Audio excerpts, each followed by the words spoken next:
Okay ma'am. So எப்படி ma'am இருக்கு அந்த ஒரு மனநிலைமை? ஏன்னா நீங்க ஒரு டான்ஸர், உங்களுடைய கெரியர்ல அது ஒரு மிகப்பெரிய ஒரு பார்ட். அப்படி இருக்கக்கூடிய ஒரு நபருக்கு அந்த ஒரு ஃப்ராக்ஷன் ஆகி இதுக்கப்புறம் அப்படின்னு இருக்கும்போது, அந்த மனநிலைமை எப்படி இருக்கும் அந்த டிப்ரஷன்? எனக்கு ஆல்ரெடி என்ன ஆயிடுச்சுன்னா, ரொம்ப சின்ன வயசுலயே கேரக்டருக்கு வந்துட்டேன். ஸோ அங்க டான்சிங்லாம் இருக்காது. ஓகே. பட் என்னுடைய ஆசைக்கு ஸ்டேஜ் ப்ரோகிராம்ஸ் வரும். ம். அங்க போய் ஆடுறதுல எனக்கு ஒரு நிம்மதி. பீயிங் அ கண்டிப்பா. டான்சர். ஸோ அப்படி இருக்கும்போது, இது போனது ரொம்ப பெருசா ஏதோ போன மாரி. Okay ma'am. அதுக்கப்புறம் ஸ்டேஜ் ஏறி ஆடிட்டனால எனக்கு ஓகே ஆச்சு. Okay. So then I was okay. Okay ma'am. Ma'am இப்ப வந்து பார்த்தீங்க அப்படின்னா, நீங்க இவ்ளோ வருஷங்கள் சினிமால கடந்து வந்திருக்கீங்க.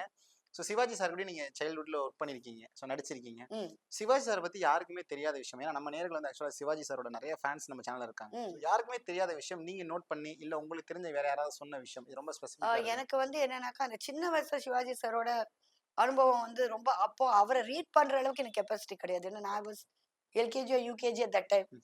ஸோ அப்படி இருக்கும் இட் வாஸ் ஆக்சிடென்ட்லி டன். அது நெறைய சான்ஸ் நான் சொல்லியிருக்கேன். Okay ma'am. அது டாடியோடலாம் பார்த்தனால நான் ஈஸியா பழகி கிழகி ம். ஈஸியா முடிக்க முடிஞ்சுச்சு. ம். பட் எனக்கு அந்த ஒரு ஏஜ் வந்ததுக்கு அப்புறம் அ சிவாஜி அங்கிள போய் பார்க்கும்போது, நான் அப்போ ஹீரோயினா போறேன். ம். டாடி சொல்ல ஹீரோயினா வொர்க் பண்ணிட்டு இருக்கா அப்படின்னு சொல்லிட்டு. ஓகே. அப்ப போய் பார்க்கும்போது நான் குடுத்த அட்வைஸ் என்ன தெரியுமா? ஒரே வார்த்தை, ஒரே டயலாக்க பல மாரி நீ பேசு.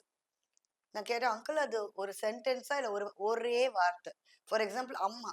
அம்மான்ற ஒரு வார்த்தைய நீ 10 வாட்டி, 20 வாட்டி வெவ்வேற மாரி கோணத்துல பேசிப் பாரு. அப்படின்னு சிவாஜி சார் சொன்னாரு. சிவாஜி அங்கிள் சொன்ன அட்வைஸ். அதே ஓகே. மாரி அப்பான்ற வார்த்தை, அம்மான்ற வார்த்தை, என்ன அப்படின்ற வார்த்தை. ம். என்ன? என்ன? என்ன? அந்த மாரிலாம் பல மாரியா பேசி பார்த்து, அது பிராக்டிஸ் பண்ணா you can get acting easily. That's okay. What was taught to me by Shivaji uncle. ஏன்னா ஓகே. நான் கோர்ஸ் கீர்ஸ் எதுவுமே படிக்கல. டைரக்ட்டா வந்தாச்சு சினிமாக்கு. ஓகே. That's it.